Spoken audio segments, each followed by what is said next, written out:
Hi అండి, అందరికీ నమస్తే. న్యూ స్టోరీ అండి. Mister devil boss part 1 story పూర్తిగా విన్న తర్వాత కామెంట్ చేయండి. మీకు నచ్చితే తప్పకుండా కంటిన్యూ చేస్తాను. స్టోరీ చాలా డిఫరెంట్గా అండ్ చాలా ఇంట్రెస్టింగ్గా ఉంటుంది. ఒక్కొక్క ఎపిసోడ్ కూడా. స్టోరీలోకి వెళ్ళిపోదాం. శంషాబాద్ ఎయిర్పోర్ట్ దగ్గర దేవిక లగేజ్ పట్టుకుని వెయిటింగ్ ఏరియాలో ఎదురు చూస్తూ ఉంది. ఆమె మాటికి తన వాచ్ చూసుకుంటూ ఉంది. ఆమె ఎయిర్పోర్ట్కి వచ్చి 30 నిమిషాల పైనే అయ్యింది. అయినా సరే ఆమె హస్బెండ్ ఆమెను రిసీవ్ చేసుకోవడానికి ఎయిర్పోర్ట్కి రాలేదు. వాళ్ళిద్దరికీ పెళ్ళై కేవలం ఏడాది మాత్రమే అయ్యింది. ముఖం చిట్లించి చూస్తూ తన భర్త కోసం వెయిట్ చేస్తూ ఉంది దేవిక. ఇక్కడ విచిత్రమైన విషయం ఏంటంటే ఆమె ఇంతవరకు కూడా తన భర్తను కలుసుకోలేదు. అప్పుడే అతని మీద ఆమెకు ఒకలాంటి బ్యాడ్ ఇంప్రెషన్ అయితే కలిగింది. తమ ఫస్ట్ మీటింగే ఇలా ఉంటుందని ఆమె అసలు ఎక్స్పెక్ట్ చేయలేదు. అతను తనను రిసీవ్ చేసుకోకపోవడానికి కారణం ఏంటి అని ఆమె అలా ఆలోచిస్తూ ఉండిపోయింది. ఎయిర్పోర్ట్ లో ఉన్న జనాలను గమనిస్తూ అలానే కూర్చుంది. అలా కాసేపటికి గతంలోకి జారింది దేవిక. హడావిడిగా జరిగిపోయిన తన మ్యారేజ్ ని కూడా గుర్తు చేసుకుంది. గత ఏడాది తన తాత గారికి ఒంట్లో బాగోకపోవడంతో చావు బతుకుల మధ్య ఉన్న ఆయన ఆఖరి కోరిక నెరవేర్చడానికి ఆమె ఒకరిని పెళ్లి చేసుకోవాల్సి వచ్చింది తప్పక. ఆ టైంలో ఆమె విదేశాల్లో ఉంది. చావు బతుకుల మధ్య ఉన్న తాతగారిని చూడడానికి ఆమె ఇండియాకి వచ్చింది. కానీ ఇలా మ్యారేజ్ ఫిట్టింగ్ పెడతాడని ఆమె అసలు ఎప్పుడూ ఊహించలేదు. తనకు అప్పుడే పెళ్లి ఇష్టం లేదు అని చెప్పాలి అనుకుంది. కానీ తాతయ్య తనను ఎంత గారాబంగా పెంచుకున్నారో ఆమెకు బాగా తెలుసు. చిన్నప్పుడే తల్లి తండ్రులను పోగొట్టుకుని అనాథగా మారిన తనను అనాథాశ్రమం నుండి దత్తత తీసుకున్నారు తాతయ్య రఘుమూర్తి. తల్లి తండ్రులు లేరు అనే లోటు తెలియనివ్వకుండా ఆమెను చక్కగా పెంచి పెద్ద చేసి తన కాళ్ళ మీద తను నిలబడేలా చేయగలిగారు. అటువంటి ప్రేమమూర్తికి తను ఏం చేసినా సరే తక్కువే అనుకుంది దేవిక. అందుకే తన తాతయ్య కోరికకు తల వంచింది. రఘుమూర్తి సెలెక్ట్ చేసిన అబ్బాయిని పెళ్లి చేసుకుంది దేవిక. కానీ అదే విచిత్రము, ఆమె ఇంతవరకు అతన్ని కలుసుకోలేదు. తమ పెళ్లి రోజు ఆ పెళ్లి కొడుకు రాలేదు సరికదా, ఎవరినో పంపించి ఒక రిజిస్టర్ పేపర్ ఆమె చేతిలో పెట్టించాడు. దాంతో దేవికకు తన భర్త ఎలా ఉంటాడో కూడా తెలియదు. కేవలం అతని పేరు మాత్రమే తెలుసు. అతను ఒక బిజినెస్ మ్యాన్ అని కూడా ఆమెకు తెలుసు. అతన్ని పెళ్లి చేసుకుని తప్పు చేసిందో లేదో దేవికకైతే తెలియదు. ఎందుకంటే ఇప్పటి వరకు కూడా అతని గురించి ఆమెకు ఎలాంటి ఇన్ఫర్మేషన్ లేదు. తన వాచ్ ని మరో 100 సార్లు చూసుకుంది దేవిక.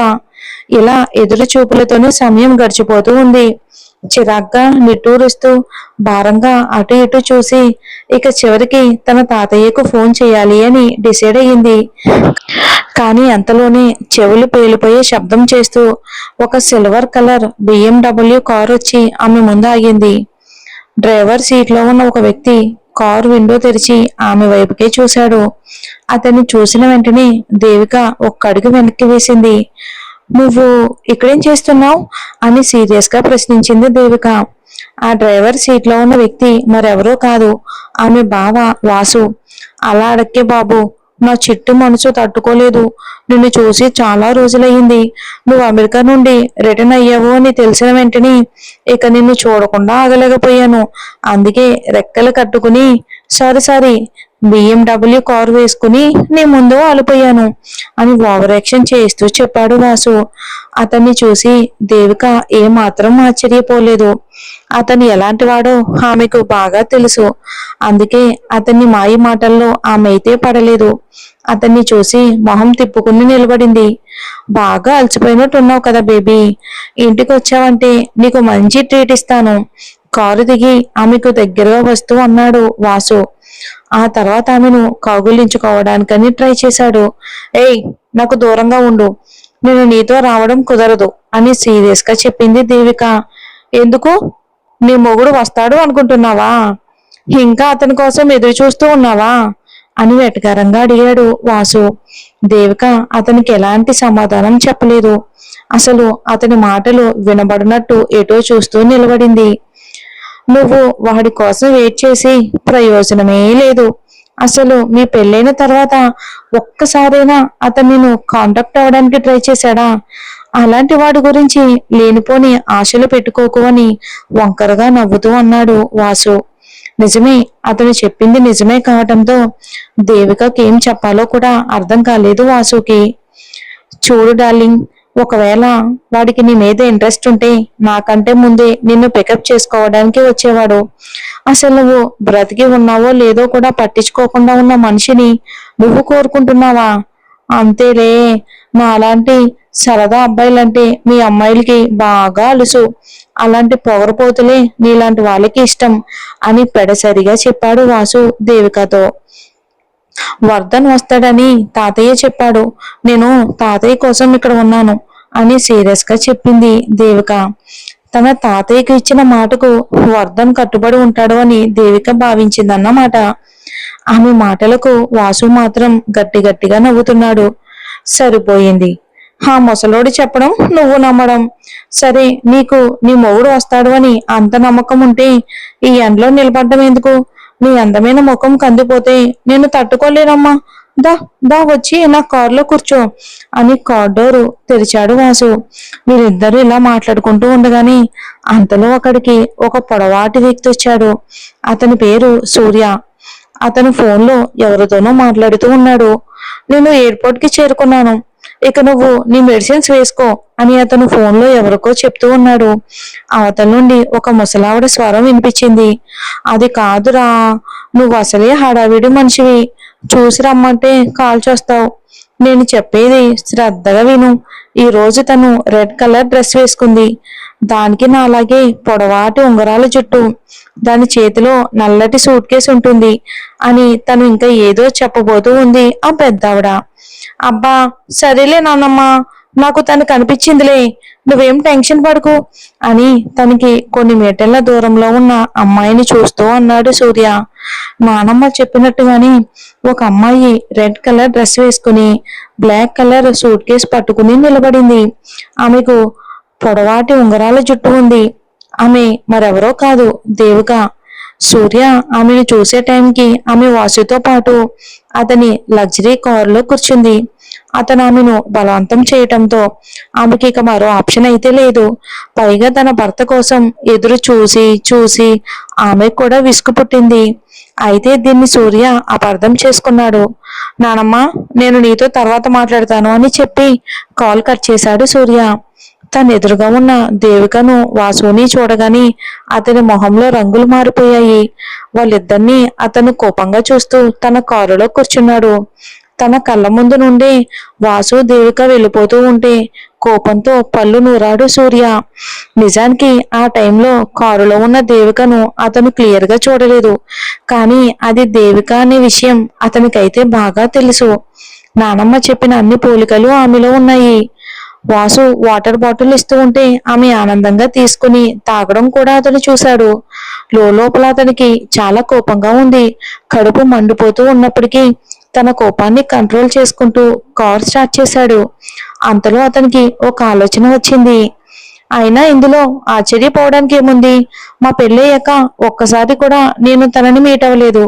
మరి అలాంటప్పుడు తను మరొక రిలేషన్ లో వెళ్ళటంలో తప్పేముంది? తనకంటూ ఒక బాయ్ ఫ్రెండ్ ఉండడంలో ఆశ్చర్యం ఏమీ లేదుగా అని మనసులో అనుకున్నాడు సూర్య. దేవిక ఎంతగానో ఎదురు చూస్తూ ఉన్న ఆమె భర్త ఇక మరెవరో కాదు, మన సూర్యవర్ధన్, మన కథకి హీరో. ఇలా ఆలోచించిన తర్వాత అతను తన ఫోన్ తీసి ఎవరికో మెసేజ్ పెట్టాడు. ఇక తర్వాత వెంటనే వేగంగా డ్రైవ్ చేసుకుంటూ అక్కడి నుండి వెళ్ళిపోయాడు సూర్యవర్ధన్. ఇక ఆ రోజు మధ్యాహ్నం దేవిక చాలా సింపుల్ గా రెడీ అయ్యింది. ఒక ఇంటర్వ్యూకి అటెండ్ అవ్వడానికి ఆమె కామాక్షి ఎంటర్ప్రైజెస్ కి వెళ్ళింది. నగరంలోని కామాక్షి గ్రూప్ చాలా పెద్ద కంపెనీ. వాళ్ళకు హైదరాబాద్ లోనే కాదు, 2 తెలుగు రాష్ట్రాల్లో కూడా ఎన్నో కంపెనీలు ఉన్నాయి. అయితే Kamakshi group headquarters Hyderabad లో ఉండటంతో అక్కడ నుండి ఇంటర్వ్యూకి బయలుదేరింది దేవిక. కామాక్షి గ్రూప్ ప్రెసిడెంట్ సూర్యకి ప్రైవేట్ సెక్రటరీగా పనిచేయడానికి ఆమె అప్లై చేసింది. అక్కడే HR మేనేజర్ గా పనిచేస్తూ ఉన్న ప్రియ ఆమెను సూర్య ఆఫీస్ రూమ్ లోకి తీసుకుని వెళ్ళాలి అనుకుంది. ఈ రోజు తను కలుసుకోబోతూ ఉంది తన భర్త సూర్యవర్ధన్ అనే విషయం ఆ క్షణంలో దేవికకైతే తెలియదు. సూర్యకు మనుషులంటే అస్సలు నమ్మకం లేదు. అందుకని అతడు సూర్యవర్ధన్ అని తన పూర్తి పేరు కాకుండా వర్ధన్ అని మాత్రమే రిజిస్టర్ మ్యారేజ్ టైంలో రిజిస్టర్ సర్టిఫికెట్ మీద సంతకం చేశాడు. అతనికి బాగా క్లోజ్ గా ఉన్న వాళ్ళకి మాత్రమే అతని పేరు సూర్యవర్ధన్ అని మాత్రమే తెలుసు. ప్రియాతో పాటు దేవిక లిఫ్ట్ లో టాప్ ఫ్లోర్ కి వెళ్ళింది. ప్రియా చాలా ఉత్సాహంగా ఉంది. కామాక్షి గ్రూప్ గురించి దేవికకు బోలెడని విషయాలు చెప్తూ ఉంది నాన్ స్టాప్ గా. ఈ బిల్డింగ్ లో టాప్ ఫ్లోర్ లో మన CEO ఉంటారు. అక్కడికి మా కంపెనీ స్టాఫ్ లో చాలా కొద్ది మంది మాత్రమే వెళ్ళడానికి వీలు పడుతుంది. ఎవరైతే డైరెక్ట్ గా ఆయనకి రిపోర్ట్ చేస్తారో వాళ్ళు మాత్రమే టాప్ ఫ్లోర్ కి వెళ్తారు. లేదా ఏదైనా ఎమర్జెన్సీ విషయం ఆయనకి చెప్పాలి అన్నప్పుడు ఆయన ఆఫీస్ రూమ్ లోకి అడుగు పెట్టే ఛాన్స్ వస్తుంది అని చెప్తూ ఉంది ప్రియా. ఆమె మాటలు దేవిక మౌనంగా వింటూ ఉంది. తన కొత్త బాస్ గురించి వీలైనన్ని వివరాలు తెలుసుకోవటమే ఆమెకు కూడా ఇష్టం. తను అడగక ముందే ప్రియా చెప్తూ ఉండడంతో చాలా ఇంట్రెస్టింగ్ గా వింటూ ఉంటుంది దేవిక. అంతలో ప్రియా ఒక్కసారిగా చెప్పడం ఆపి దేవికను సూటిగా చూసింది. అవును, ఇంతకు ముందు నువ్వు మన కంపెనీ యుఎస్ బ్రాంచ్ లో పనిచేసావని విన్నాను. అమెరికా నుండి ఇప్పుడు సడన్ గా హైదరాబాద్ కి ఎందుకు ట్రాన్స్ఫర్ అయ్యావు? నీకు సూర్య గురించి ఇంతకు ముందే తెలుసా అని ఆరా తీసింది ప్రియా. ఆమె కళ్ళల్లో తెలుసుకోవాలి అనే ఆసక్తి స్పష్టంగా కనిపిస్తూ ఉంది. ముఖ్యంగా ఆఫీస్ లో ఒక రూమర్ బాగా స్ప్రెడ్ అవుతూ ఉంది. దాని గురించి ఒక క్లారిటీ తెచ్చుకోవడానికి ప్రియా ఈ విధంగా దేవికనైతే అడిగింది. ఎందుకంటే కామాక్షి గ్రూప్ హిస్టరీలోనే ఎవరిని ఇంటర్వ్యూ లేకుండా అపాయింట్ చేసుకున్నదే లేదు. వేరే బ్రాంచెస్ నుండి ఈ బ్రాంచ్ కి ట్రాన్స్ఫర్ చేయాలి అన్నా సరే ఇంటర్వ్యూ తప్పనిసరి. అలాంటిది ఎలాంటి రూల్స్ పాటించకుండా దేవిక ఈ కంపెనీలో జాయిన్ అవ్వటం ఏంటో ఎవరికి ఏమీ అర్థం కావట్లేదు. ఆమె రికార్డ్ బ్రేక్ చేసింది అని అందరూ అనుకుంటూ ఉన్నారు. మరి కొంతమంది ఆమె సాధారణ అమ్మాయి కాదు అని చెవులు కోరుకుంటూ ఉన్నారు. అందుకే ప్రియ కూడా దేవిక గురించి తెలుసుకోవాలి అని అనుకుంది. ముఖ్యంగా సూర్య కావాలని దేవికను ఈ బ్రాంచ్ కి ట్రాన్స్ఫర్ చేశాడేమో అని కూడా చాలా మందికి అనుమానం. ఇంతకు ముందు సూర్యకి సెక్రటరీగా పనిచేయాలి అని అప్లై చేసిన చాలా మంది రెజ్యూమ్స్ చెత్తబుట్టలు పాలయ్యాయి. ఎందుకంటే సూర్య దగ్గర పనిచేయటం అంత ఆషామాషి విషయం కాదు. దానికి ఎన్నో అర్హతలు ఉండాలి. అలాంటిది ఏ ఇంటర్వ్యూ లేకుండానే దేవిక సూర్యకి సెక్రటరీగా అపాయింట్ ఇవ్వటం అందరికీ కూడా ఆశ్చర్యాన్ని కలిగించింది. ఇక దేవికకు మాత్రం ప్రియ అడిగిన ప్రశ్నకు సమాధానం చెప్పాలి అనిపించలేదు. తన పర్సనల్స్ విషయాల్లో ఎవరైనా జోక్యం చేసుకోవటం ఆమెకి ఏమాత్రం నచ్చదు. ప్రియ మెడలో వేలాడుతూ ఉన్న ఆమె ఐడి కార్డ్ ని చూసింది దేవిక. గతంలో హెచ్ఆర్లకు హైక్యూ పవర్ ఎక్కువ ఉంటుంది అని విన్నాను. వాళ్ళు మనిషిని చూడగానే మనసు తెలుసుకుంటారు. కానీ ఇప్పుడు ఉన్న హెచ్ఆర్లకు తెలివితేటలే కాదు, కమ్యూనికేషన్ స్కిల్స్ కూడా లేనట్టున్నాయి అని సీరియస్ గా చెప్పింది దేవిక. ఆమె ఇండైరెక్ట్ గా ఏం చెప్తూ ఉందో ప్రియకైతే బాగా అర్థమయ్యింది. అందుకని తలదించుకుని లిఫ్ట్ లో నుండి బయటికి నడిచింది. ఆమె మొహంలో కనిపిస్తున్న ఎక్స్ప్రెషన్ ని చూసి దేవిక వంకరగా నవ్వుకుంది. ప్రియ మాత్రం అవమాన భారంతో సూర్య ఆఫీస్ వైపుకు వేగంగా నడిచింది. ఆఫీస్ లో ఇంకా జాయిన్ కూడా అవ్వలేదు, అప్పుడే నోటుకొచ్చినట్టు మాట్లాడుతుంది చూడు ఈ మహారాణి. ఈ ఆఫీసులో ఎంతకాలం పనిచేస్తుందో నేను చూస్తాను అని మనసులోనే తిట్టుకుంటుంది ప్రియా దేవికను. ఇంకా వాళ్ళిద్దరూ ఆఫీస్ రూమ్ దగ్గరికి చేరుకున్నారు. ప్రియా తన వాచ్ చూసుకుని పక్కకి వెళ్ళి ఫోన్ కాల్ చేసింది.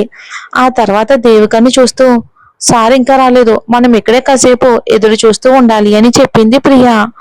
దేవిక ఏం మాట్లాడకుండా సరేనని తల ఊపింది. ఇంకా కాసేపు వాళ్ళిద్దరి మధ్య ఎలాంటి మాటలు లేవు. ఈ మౌనం ఇబ్బందికరంగా ఉండటంతో సార్ ఎందుకు లేట్ అయ్యారో నీకు తెలుసా అని క్యాజువల్ గా అడిగింది ప్రియా. నిజానికి ఇంతకు ముందు దేవిక చేసిన అవమానానికి ఆమె దేవికకి బుద్ధి చెప్పాలి అని అనుకుంది. అందుకే ప్రియ అలా అడిగింది. మరి ఏం బుద్ధి చెప్తుందో చూద్దాం. అంతేకాకుండా ఈ ఆఫీస్ లో తన స్థానం ఏంటో చూపించాలి అని డిసైడ్ అయ్యింది. అందుకని ఇలా దేవికనైతే ప్రియ ప్రశ్నించింది. కానీ దేవిక మాత్రం మౌనంగా నిలబడింది. ప్రియాను పట్టించుకోవటం కూడా ఆమెకి ఇష్టం లేదు. అయినా తన బాసు బయట ఏ వ్యవహారాలు చక్కబెడుతూ ఉన్నాడో తనకి ఎందుకు? తన పని కేవలం ఆఫీస్లో బాస్ వ్యవహారాలు చూసుకోవటం మాత్రమే. అంతవరకు తెలుసుకుంటే చాలు అని ఆమె ఏమీ మాట్లాడలేదు. దాంతో ప్రియకి ఒళ్ళు మండింది. మన బాస్ వైఫ్ ఈ రోజు అమెరికా నుండి రిటర్న్ వచ్చారు. ఆయన తన పనులన్నీ మానుకుని ఆమెను ఎయిర్పోర్ట్ దగ్గర పికప్ చేసుకోవడానికి వెళ్లారు. ఆయన చాలా మంచి హస్బెండ్ అని చెప్పింది ప్రియ. దేవిక ఏం మాట్లాడకుండా ఉండడంతో, అబ్బా అసలు అలాంటి మొగుడు నాకు వస్తే ఎంత బాగుండోదో. సూర్య వైఫ్ ఎవరో కానీ చాలా అదృష్టవంతురాలు. తను ఎలా ఉంటుందో ఒక్కసారి చూడాలని ఉంది. అసలు మన బాస్ కి ఇంత తొందరగా పెళ్లి కాకుండా ఉండాల్సింది అని ఏదేదో వాగుతూ ఊహల్లో తేలిపోతుంది ప్రియ. ఆమె మాటలు వింటూ ఉన్న దేవికకు ఉదయం జరిగిన విషయం గుర్తుకు వచ్చింది. తన భర్త తనను రిసీవ్ చేసుకోవటానికి ఎయిర్పోర్ట్ కి రాలేదు. కానీ సూర్య మాత్రం తన పనులన్నీ పక్కన పెట్టి తన భార్యను రిసీవ్ చేసుకోవడానికి ఎయిర్పోర్ట్ కి వెళ్ళాడు. అలాంటి అదృష్టం తనకి లేదు అని దేవిక ఫీల్ అయ్యింది. కొంతమంది భార్యల తలరాత చాలా బాగుంటుంది. తన బాస్ సూర్య తన భర్త వర్ధన్ కంటే కూడా చాలా మంచివాడు అని అనుకుంది దేవిక. కానీ ఆ సూర్య ఎవరో కాదు తన భర్త అనే విషయం ఆ క్షణంలో ఆమెకు తెలియదు. అంతేకాకుండా తన భర్త వర్ధన్ నుండి వచ్చిన మెసేజ్ కూడా ఆమె పదే పదే చదువుకుంది. ఈ రోజు నేను బిజీగా ఉండటం వలన నిన్ను ఎయిర్పోర్ట్ దగ్గర పికప్ చేసుకోవటానికి రావట్లేదు అని అతను మెసేజ్ పంపించాడు. ఈ కామాక్షి గ్రూప్ సిఇఓ కంటే కూడా ఆ మహానుభావుడు బిజీగా ఉన్నాడా అని దేవిక మనసులోనే తిట్టుకుంది. ఆమె ఆలోచనలో ఉండగానే ఆ ఫ్లోర్ లో ఉన్న లిఫ్ట్ డోర్ తెరుచుకుంది. వెంటనే ప్రియ తన బట్టలు సర్దుకుని నీట్ గా కనిపించడానికి ట్రై చేసింది. ఆ తర్వాత అందంగా నవ్వుతూ దేవికను పక్కకు లాగింది. అంతలో లిఫ్ట్ నుండి ఒక వ్యక్తి బయటకు వచ్చాడు. అతను రెండు చేతులు పాకెట్లో పెట్టుకుని చాలా హుందాగా నడుస్తూ ఉన్నాడు. చూడ్డానికి చాలా అందంగా ఆకర్షణీయంగా ఉన్నాడు. అతన్ని చూస్తూ ఉంటే బాలీవుడ్ యాక్టర్స్ కూడా అతను ముందు ఎందుకు పనికిరారు అనిపిస్తుంది. 6 అడుగుల ఎత్తు, కండలు తిరిగిన శరీరం, తీర్చిదిద్దినట్టు ఉన్న ముఖం, తెల్లని అతని రూపాన్ని చూస్తూ ఉంటే దేవిక కనురెప్ప వేయటం కూడా మర్చిపోయింది. ముఖ్యంగా అతని నుండి ఒక పవర్ఫుల్ ఫీలింగ్ ఆమెకు కలుగుతుంది. గుడ్ మార్నింగ్ సార్ అని ప్రియ అతన్ని విష్ చేసింది. అతని తన బాస్ సూర్య అని అర్థం చేసుకున్న దేవిక అతని దగ్గరికి వెళ్ళి, హాయ్ సార్, నా పేరు దేవిక రఘుమూర్తి. నేను మన కంపెనీ యుఎస్ బ్రాంచ్ నుంచి హైదరాబాద్ బ్రాంచ్ కి ఈ రోజే ట్రాన్స్ఫర్ అయ్యాను అని తనను తను పరిచయం చేసుకుంది. ఆ పేరు వినగానే సూర్య ఒక్కసారిగా ఆమె వైపుకు ఆశ్చర్యంగా చూశాడు. ఆ పేరు ఎక్కడో విన్నట్టుగా అతనికి అనిపించింది. కానీ సమయానికి గుర్తుకు రావట్లేదు. సరే, మనం ఆఫీస్ రూమ్ లోకి వెళ్ళి మాట్లాడుకుందాం అని అన్నాడు సూర్య. ఆ తర్వాత అతను ఆఫీస్లోకి నడిచాడు. దేవిక అతని వెనకాలే నడిచింది. తన ఆఫీస్ చైర్లో కూర్చున్న సూర్య దేవిక ప్రొఫైల్ ఫైల్ చెక్ చేస్తూ ఉన్నాడు. అతను తన కంపెనీ ప్రమోషన్స్ ఏజెంట్ గా దేవికను సెలెక్ట్ చేసుకోవడానికి కొన్ని కారణాలు ఉన్నాయి. ముఖ్యంగా యుఎస్ బ్రాంచ్ లో దేవిక పర్ఫార్మెన్స్ ఎంతో బాగుంది.